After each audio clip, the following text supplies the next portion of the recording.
This is Dan of Vagabond Buddha discussing my visit to Bogota, Colombia. Colombia is the 63rd country I've visited since leaving the United States in 2007.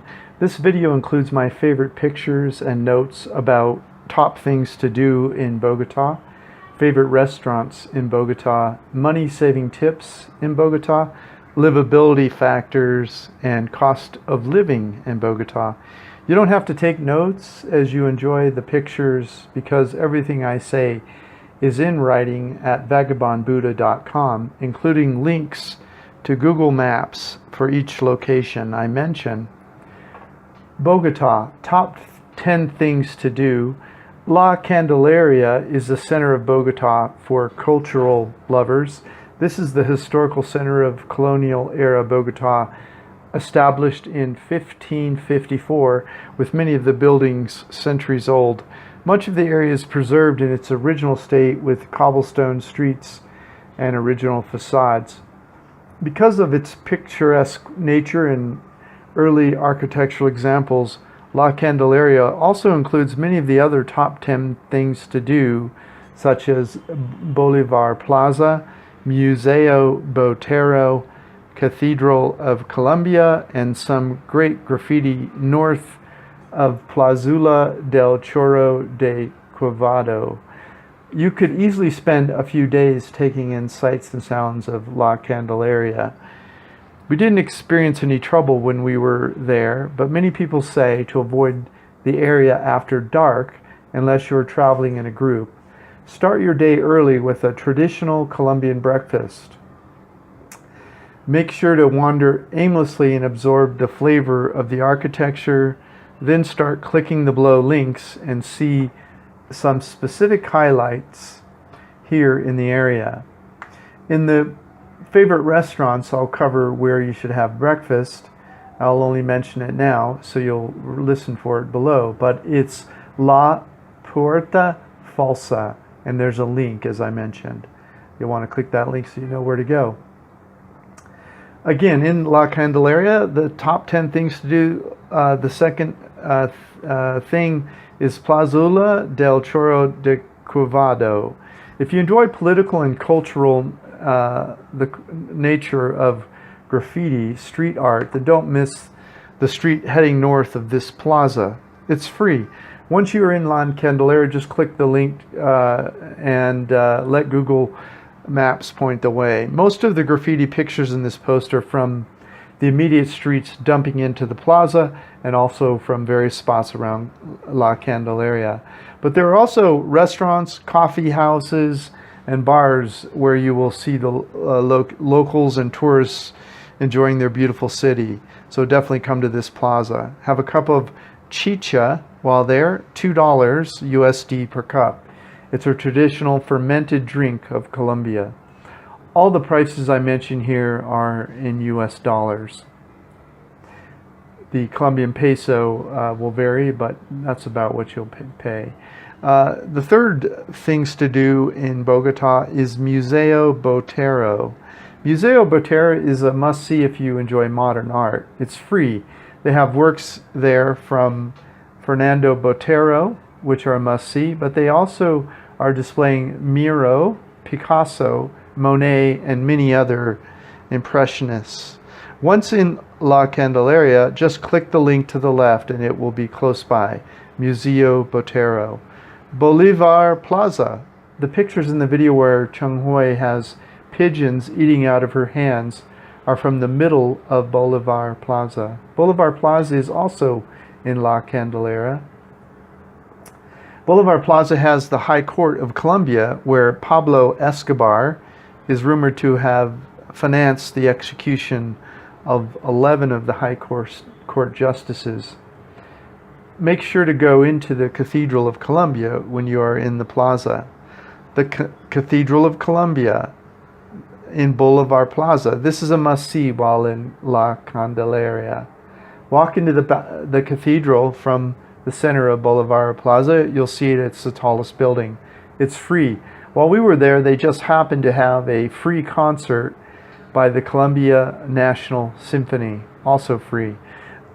buy a handful of corn and take some pictures of pigeons eating the corn out of your hands in front of the cathedral. 25 cents.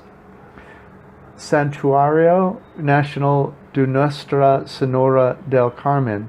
This is a beautiful church in La Candelaria that is worth a short walk, about 1 kilometer away from the center of Boulevard Plaza. Free entry. It has nuances of Moorish influences you see in southern Spain. It is the church in the video with horizontal tan and red striped columns. While walking the short distance to or from this church, stop in the courtyard of Hotel del Oro and have lunch. The 7th things to do, Museo de Oro. This is the Museum of Gold. It has an amazing display of gold works from Colombia dating back more than 500 years before Spanish colonization. $2 per person. The gold pieces in the video are taken from the museum, or certainly the pictures are. Jardin de Botanico. On a beautiful day, throw on some sunblock and head over to the Bogota Botanical Gardens. $1.50 per person. You'll be in and out of in under an hour, including a cup of the best coffee you have ever had in your life. As you walk around the park, you'll see some umbrellas. Stop in there and have the coffee. Monserrate. Bogota is already 2,650 meters above sea level. That's more than a mile for Americans. Take the Montserrat cable car teleférico to the top. It's at 3,152 meters. That's more than 10,000 feet to see the most spectacular views of Bogota. $6 per person. Go around 4 o'clock so you can see the view in the light, and then have dinner at Casa San Isidro restaurant at the top of Monserrate. Enjoy a nice 2-hour dinner while you listen to the live piano in fireplace light, and once your meal is complete, it will be dark. Now walk out and see Bogota, how Bogota looks from the top of Monserrate at night. About $20 per person at the restaurant without alcohol. Wine is about $25 per bottle, and beer is about $3. Bogota favorite restaurants. Il Tinilo. This restaurant cooked my favorite dish while I was in Bogota. It is a favorite, so just ask. I couldn't find the menu online. You can show them the picture of Chung Hoi watching them make the meal, or just describe the dish to them. They cook the pasta first and then throw it into a huge cheese wheel, a Parmesan cheese wheel that's as big as you are. While they stir the pasta inside this Parmesan cheese wheel at your table, flakes of the cheese are scraped into the dish by the spoon. It was delicious. With salad and shared pasta, the meal was about $15 per person, not including alcohol. Wine is about $8 a glass, and beer was $4 per beer. Abasto. This place was so good we went back. We had portobello burger the first time with a vegetable soup and a creamy squash risotto dish and carrot soup the second visit. Dishes were about $10. Soups were about $6. Wine was $7 and beer was $3. The Walk. This place was 2 blocks from our Airbnb apartment in Chapinero. They had some nice Asian dishes, which included vegetarian and vegan. The meals were about $10 without alcohol. Wine was $8 a glass, and beer was $3. La Puerta Falsa. This is the traditional Colombian breakfast that you'll want to take in at this national Colombian treasure, serving breakfast since 1816. It's a natural first stop before beginning your walk around La Candelaria. Order chinacua, which is a soup of warm milk, cheese, and 2 soft-boiled eggs. Also, if there are 2 of you, order the hot chocolate that comes with cheese and bread. 2 people will be unable to finish these 2 dishes. Cost about $4 per person. From there, you are just steps from the start of your day. See the Boulevard Plaza above in Top Things to Do. Head there after your breakfast. Casa San Isidro restaurant. This is at the top of Montserrat, which I mentioned below. This was a lovely evening. See Things to Do, discussion of Montserrat. Enjoy the last light upon arrival at the top of Montserrat. Then have a nice 22-hour dinner in the restaurant while you listen to live piano and firelight. Once your meal is complete, go out and see the Bogota skyline. It's about $20 to $30 per person without alcohol. Wine is about $25 per bottle and beer is $3. Andres, DC. We never made it here, but everyone raves about it. They were closed the night we tried to go. Bogota livability factors. Walkability. La Candelaria must be walked to be appreciated. The rest of the city is fairly spread out, so may not be practical unless it is within a neighborhood. But when you find yourself in a beautiful place like La Candelaria or Chapinero, feel free to walk around during the day. The internet. We stayed in an Airbnb condo and the internet wasn't what I needed. For digital nomads and people working online, try to find a co-working space if you need guaranteed speed.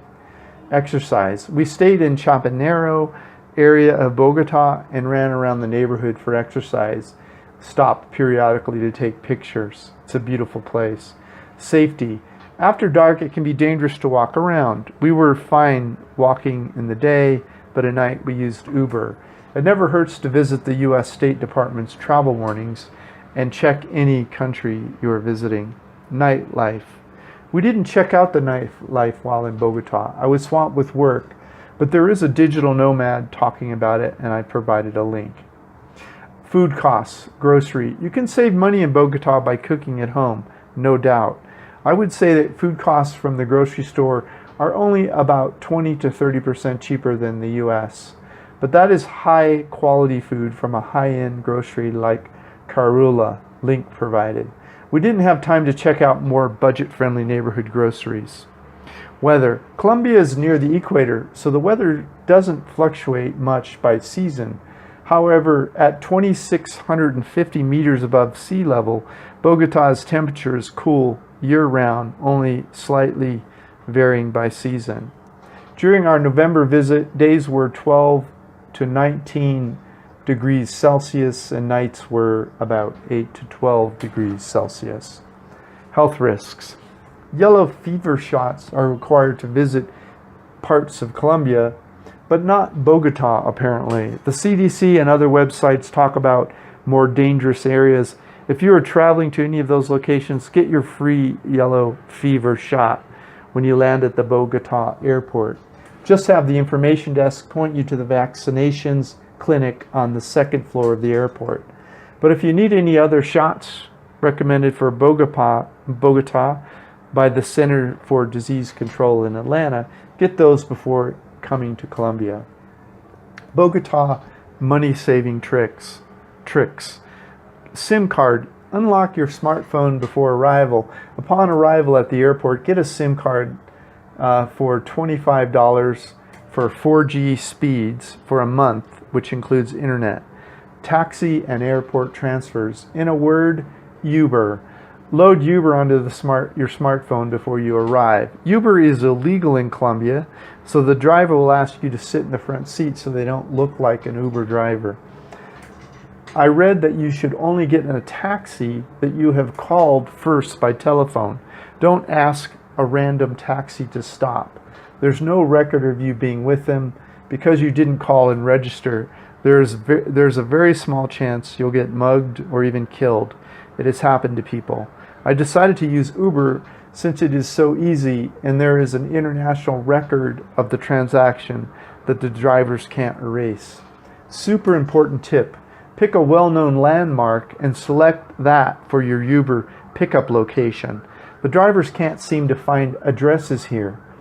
We stayed next to the Indonesian embassy in Chapinero, so we gave that as a pickup and drop-off location They found it easily every time. Accommodations.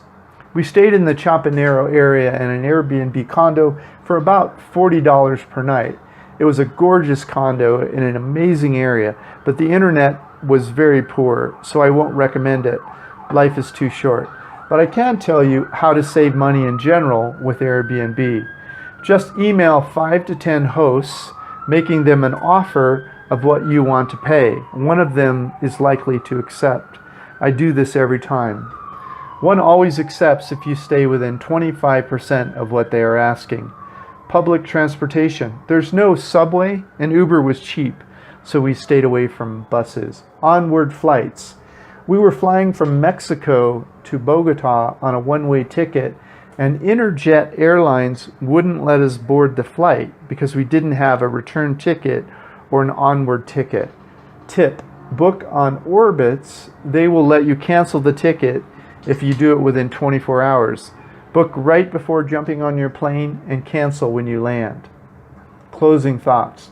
Honestly, we only went to Bogota because all the cheap flights to Colombia seemed to stop at Bogota first anyway, so why not check it out? But I'm happy with the decision. The people of Bogota should stand proud and smile. It's a lovely place. Like many parts of the world, the people shine even while their government influential citizens pay far too little attention to creating an environment that fosters a middle class. Colombia is the 63rd country I have visited since leaving the United States in 2007. Colombia is rising from the ashes of corruption caused by the influence of U.S. demand for cocaine, all while the U.S. seems less and less interested in protecting the path from poverty to middle class, educating the young, taking care of the old, and building an economic system that works for everyone. While much of the world rises, the U.S. seems to be falling for failed political strategies like concentration of wealth that has ruined much of the world for centuries. Thank you for reading this post about Bogota, Colombia, or listening. Please leave a comment below, subscribe to our YouTube channel, or share this video with friends. Please visit Vagabond Buddha if you'd like to learn how to wander the planet, being healthy, wealthy, and wise. The world is your home. What time will you be home for dinner? This is Dan from Vagabond Buddha. Have an amazing day. Below are examples, costs of living in Bogota. Just click the link in the YouTube at the bottom of the YouTube video to see the table of costs of living in Bogota, Colombia at Vagabond Buddha. Have a great day.